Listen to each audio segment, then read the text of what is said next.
Hey, this is Dave DeCamp from antiwar.com. This is anti-war news for Wednesday, July 24th, 2024.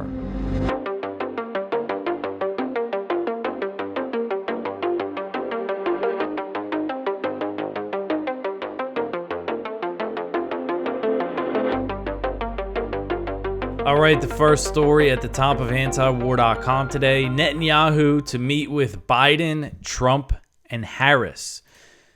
So Israeli Prime Minister Benjamin Netanyahu is set to meet with both President Biden and former President Trump during his visit to the United States. Netanyahu's office said in a statement that the Israeli leader would be meeting with Biden at the White House on Thursday at 1 p.m. Eastern Time. This meeting was initially scheduled for Tuesday, but was pushed back as Biden has been recovering from COVID-19. He returned to the White House on Tuesday, made a very brief public appearance. He hasn't given a press conference or anything. He's supposed to give some address on Wednesday night. Trump initially said that he would meet with Netanyahu on Thursday at the Mar-a-Lago resort in Florida, but he later said that it was pushed back to Friday at the Israeli leader's request. He said, quote, "Looking forward to welcoming Bibi Netanyahu at Mar-a-Lago in Palm Beach, Florida," end quote. He wrote that on Truth Social. So Netanyahu is also expected to meet with Vice President Kamala Harris, but a date and a time have not been set.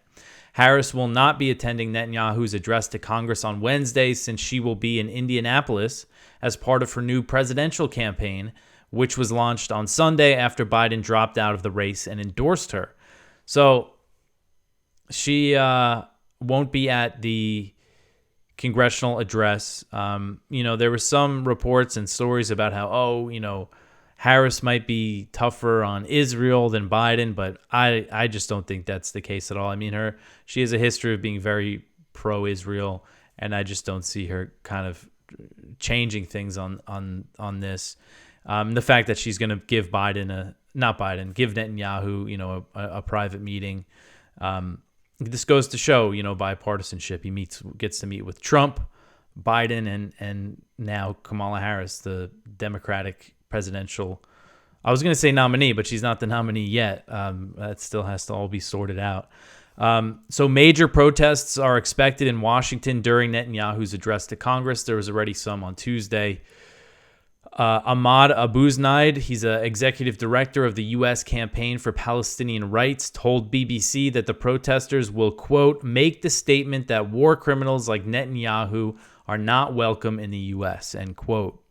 House Speaker Mike Johnson has threatened to arrest Democratic lawmakers if they protest the speech in the chamber. He said that at his speech the other day, where he also said that supporting Israel is a founding principle of the United States somehow, even though Israel, the modern state, didn't exist until 1948. So there's calls for Democratic members of Congress to boycott Netanyahu's speech. I know some will. Some might, do some sort of protest while they're there or boo him or something. I don't know. Rep. Rashida Tlaib, the only Palestinian American member of Congress, she put out a statement calling for Netanyahu to be arrested while he's in the U.S. She said, quote, "Netanyahu is a war criminal committing genocide against the Palestinian people. It is utterly disgraceful that leaders from both parties have invited him to address Congress. He should be arrested and sent to the International Criminal Court," end quote. And Netanyahu's big visit, he's getting the red carpet rolled out for him. This comes as he has been working to sabotage a deal with Hamas, and he's increasingly on his own, when it comes to not wanting a deal. When you have all other Israeli officials, not all of them, but most of them, saying that they should make a deal. And the genocidal war in Gaza has been escalating. All right, the next one here. Families of American Israeli hostages blast Netanyahu. So this article is from Blaze Malley at Responsible Statecraft. So this was an interesting thing that happened. The families of the 8 American citizens still held hostage in Gaza blasted Israeli Prime Minister Benjamin Netanyahu on Tuesday for not striking a ceasefire deal that would free their family members, and urged members of Congress to pressure the Israeli leader on this front while he was here in town. So the family members were speaking at a round table at the House Foreign Affairs Committee in advance of Netanyahu's speech to Congress on Wednesday. So they were speaking in front of the House Foreign Affairs Committee. And, you see the propaganda in the U.S., it's all about the hostages and everything. So here we have family members of the 8 American hostages saying that they need a deal. Some of the hostages' relatives are based in Israel and traveled to Washington with Netanyahu earlier this week. The group also included the parents of Itai Chen, who was killed on October 7th and whose body is being held by Hamas, and Aviva Siegel, who was released during the hostage deal in November and whose husband remains in activity. Jonathan Deckel Chen, the father of one of the hostages who lives in Israel but traveled to the U.S., said, quote, "It is time now to end this war, to end our suffering, and along the way to end the suffering of millions in Gaza. I implore Democrats and Republicans to do all you can to let our prime minister know that the U.S. knows that the time is now," end quote. So this is, they're putting on a united front here, the relatives of these American citizens in Gaza, and they all want a deal. They all want a ceasefire deal and to put an end to this thing because they know, like the military knows, it's the only way that they're going to have a chance of freeing these people alive. So, the U.S. is still claiming that it wants a ceasefire, but still backing Netanyahu so strongly. All right, so the next one here, Palestinian factions agree to end division in pact brokered by China. So this is an interesting story from, this story is from the South China Morning Post. So China hosted rival Palestinian factions. Well, Hamas and Fatah are, longtime rivals, but there was a total of 14 different factions at this meeting in Beijing, and they agreed to end their divisions and put on, be united against Israel. So rival Palestinian factions, including Fatah and Hamas, have signed an agreement aimed at ending their division and building unity following talks in Beijing, marking a diplomatic win for China.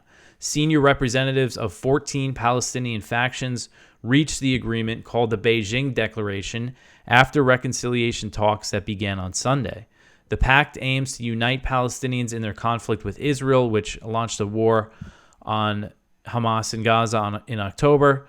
The Chinese Foreign Ministry said the agreement was a first step to promote a comprehensive and durable and sustainable ceasefire in the Gaza Strip that would eventually lead to Palestine being admitted to the United Nations as a fully fledged member and becoming an independent state. So this is Chinese Foreign Ministry spokeswoman Mao Ning. She said, quote, "The declaration reaffirms the commitment to establishing an independent state of Palestine with Jerusalem as the capital city based on relevant UN resolutions and ensuring the integrity of Palestinian territory, including the West Bank, Jerusalem, and Gaza," end quote.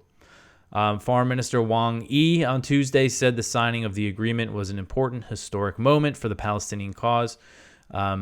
Signatories included senior Hamas official Musa Abu Marzouk and Fatah envoy Mahmoud al-Alul, along with emissaries from 12 other Palestinian groups. So this is interesting to see China doing this. And, recently, I forget when exactly this happened. Maybe this was a year or so ago when the Saudis and Iran signed a normalization deal that was brokered by China. This is something that China has prioritized as kind of being the mediator for the Middle East, as opposed to the U.S., which is, on a clear side. They still try to pretend like there's some sort of neutral, mediator between the two sides, which of course is completely ridiculous. But you still have the U.S. claiming that they want a two-state solution, but they would never do anything like this.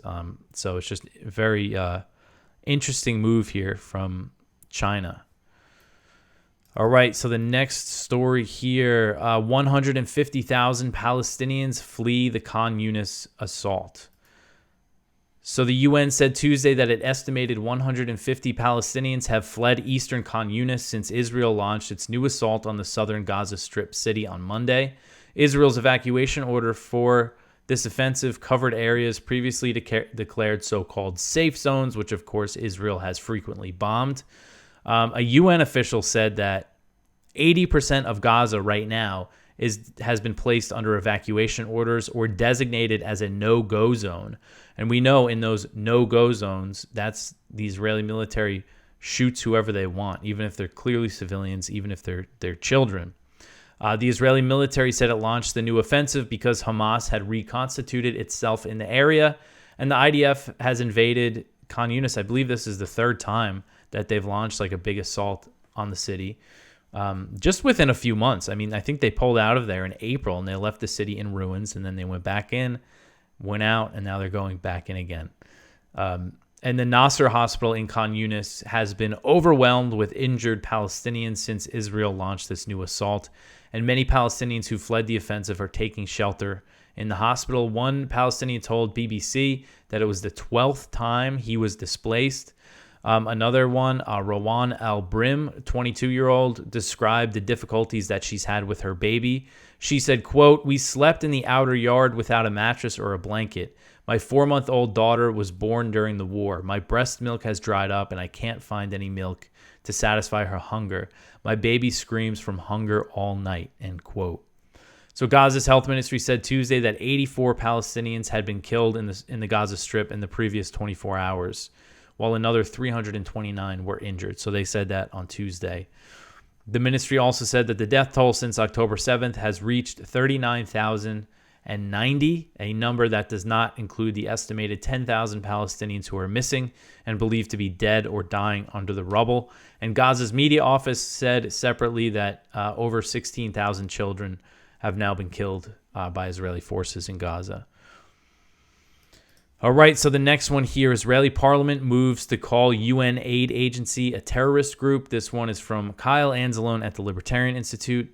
The Israeli Knesset voted in favor of a series of bills that will shut down the UN aid agency for Palestinians, UNRWA, and one of these bills labels UNRWA a terrorist entity. So each bill passed its reading by a large majority. The legislation will be returned to the committee and must pass future votes before becoming Israeli law. So it still has a long way to go before becoming law, but it seems like this has a lot of support. And basically this would shut down UNRWA, give Israel the authority to shut them down. And they have headquarters, I know, in East Jerusalem that were recently set on fire by settlers. So maybe if they pass this, they'll try to just completely shut them down in the West Bank. And labeling them terrorists, of course, that there's the pretext there to target them. Now, they've been targeting UNRWA and UN workers this whole time in Gaza, but this could just mean more of that if this does become law. All right, so the next one here, the UK covers up Gaza spy footage from day of aid worker massacre. So this article is from Declassified UK, and this is an interesting story here. Britain's Ministry of Defense holds video surveillance footage of Gaza from the day that Israel killed the 7 international aid workers, but is refusing to publish the tape. Among those killed in the World Central Kitchen convoy on April 1st, were 3 British military veterans, John Chapman, James Kirby, and James Henderson. So 3 British citizens, 3 British veterans were killed, and the British military has the footage. It was taken by a Royal Air Force surveillance plane, which spent approximately 5 hours above Gaza that day. So like the US, the UK has been flying surveillance over Gaza. So they're saying that they have this footage and that they're not releasing it, which seems, if they really have it and that many British citizens were killed, hopefully there's some pressure on them that builds to release it so we can get a look at it. All right, so the next one here, Hezbollah launches retaliatory drones at Israel. This article is from Jason Ditz. Hezbollah responded to an Israeli drone strike earlier Tuesday by launching a flurry of drone attacks against mountain area. An Israeli spokesman also reporting drone attacks near Mount Meron and rocket fire against the city of Kiryat Shmona in northern Israel. So this came after an Israeli attack targeted Shakra, a village in southern Lebanon, killing 1 person and wounding several others. That drone strike targeted a vehicle in the village that was used to sell candy and snacks to locals.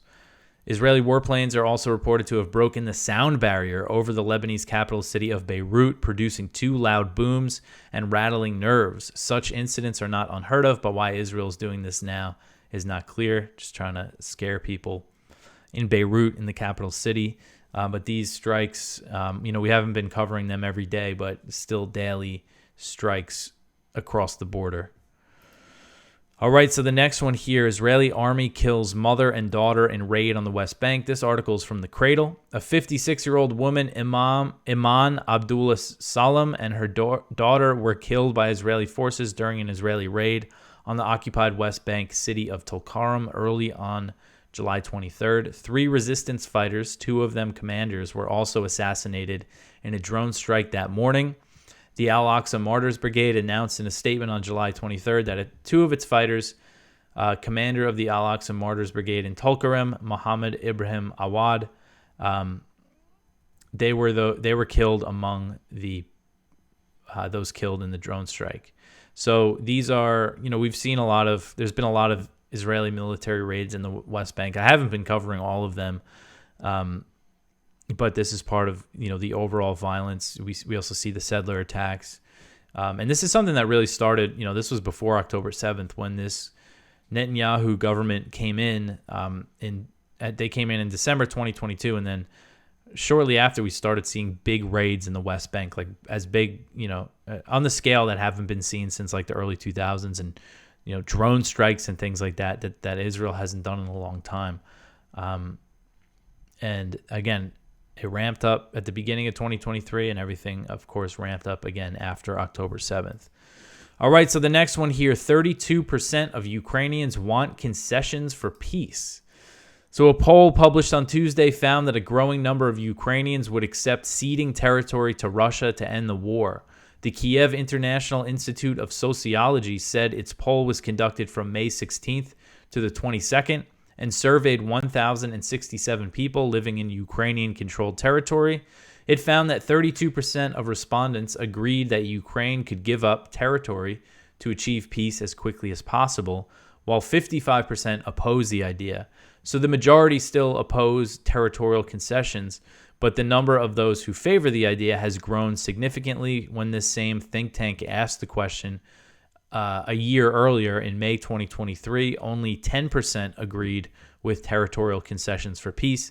In December 2023, 19% favored the idea. So the trend has been more and more Ukrainians are open to this idea as the war drags on, as victory, as Zelensky defines it, kicking Russia out of all this territory.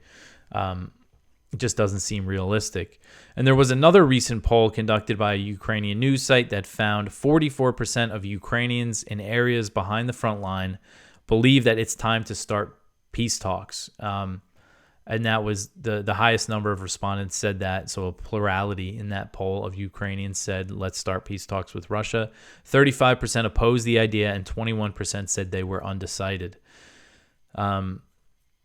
So interesting to see. I mean, as things go on, it makes sense that more and more people are, wanting peace talks and considering things like giving up the territory that Russia has captured. And there's some signs that Zelensky might be thinking about talks, but we haven't really seen anything. I've mentioned that a lot. He said that Russian officials should attend the next summit that he organizes, but we haven't really seen any sort of follow-up on that. And this next one here is an indication that they want to keep it going.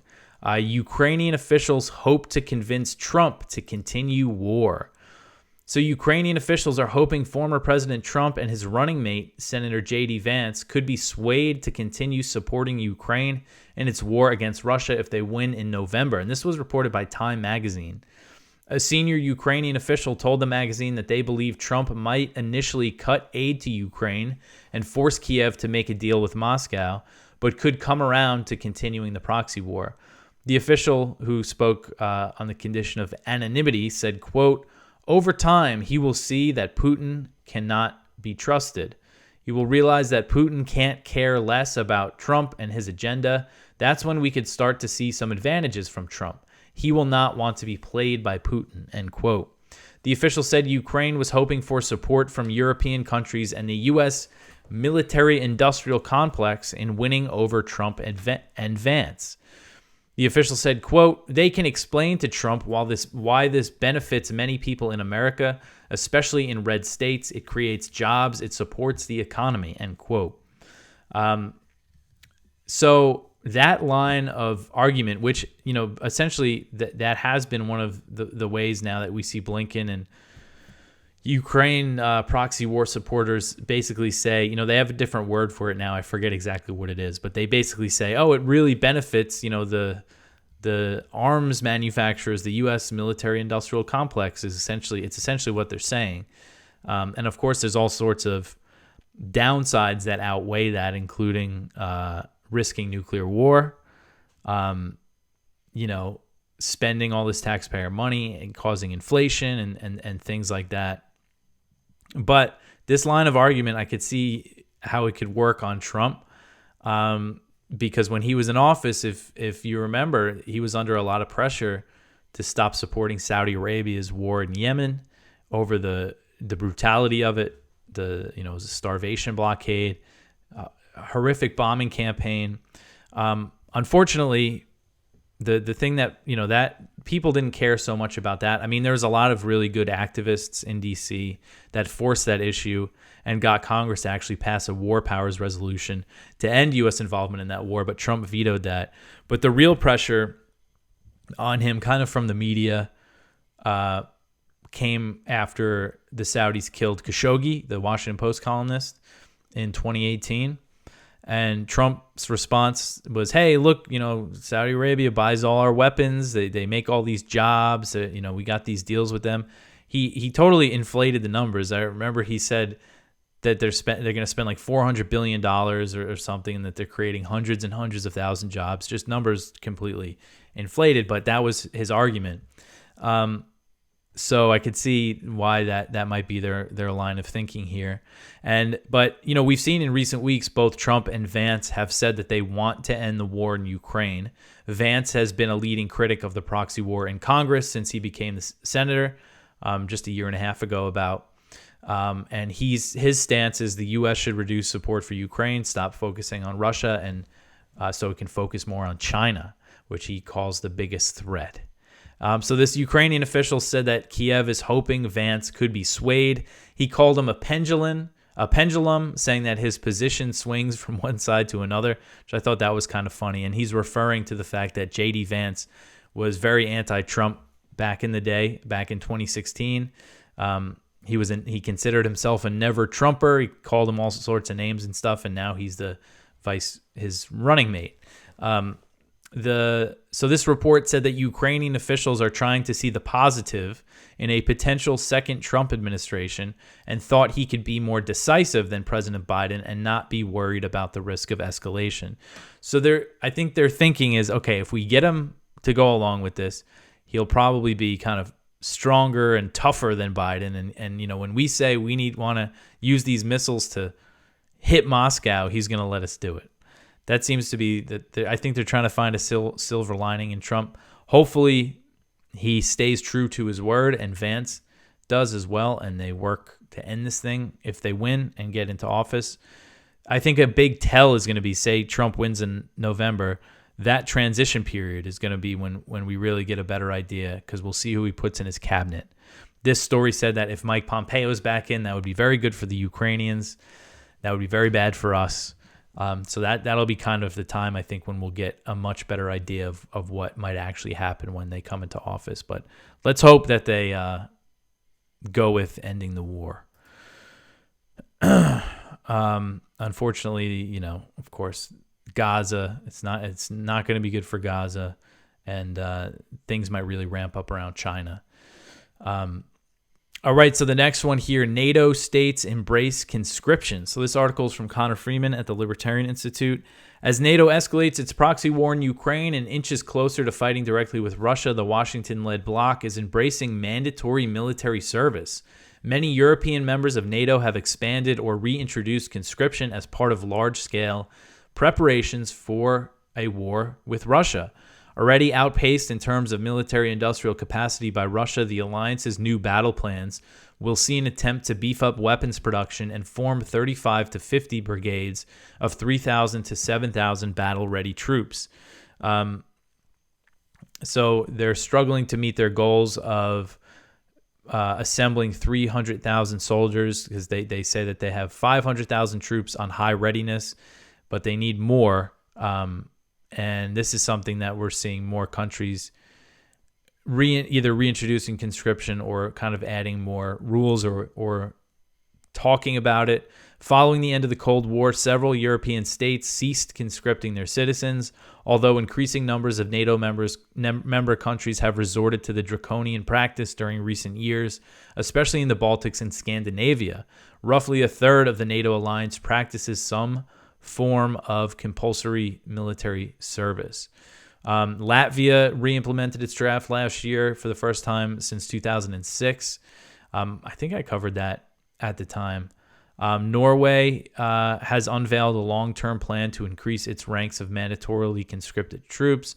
Lithuania brought back mandatory military service in 2015. And then there's other countries, talking about it. That is the UK. Conservative MPs are pushing the idea. So I think this is something we're probably going to see more and more of. All right, so the last story here, Pentagon strategy calls for increased presence in Arctic. So on Tuesday, the Pentagon released a new strategy for the Arctic that called for an increased U.S. military presence in the region to confront Russia and China. The Pentagon said the Arctic is increasingly becoming an area of strategic competition, and the strategy outlines a plan to enhance U.S. military capabilities in the region and conduct military exercises, including those with NATO allies. With Sweden and Finland joining NATO, all Arctic countries are now members of the alliance, except for Russia, of course. And Russia has the largest Arctic coastline. It has 53% of the coastline in the Arctic is Russia. So this strategy reads, quote, the accession of new NATO allies and the strengthening of the alliance opens strategic opportunities and supports critical objectives in the 2022 National Strategy for the Arctic region. The Arctic serves as an avenue for powerful projection to Europe and is vital to the defense of Atlantic sea lines of communication between North America and Europe, end quote. So while China is not an Arctic nation, the strategy spends a lot of time on Beijing, and it accuses China of, quote, attempting to leverage changing dynamics in the Arctic to pursue greater influence and access, taking advantage of Arctic resources and play a larger role in regional governance, end quote.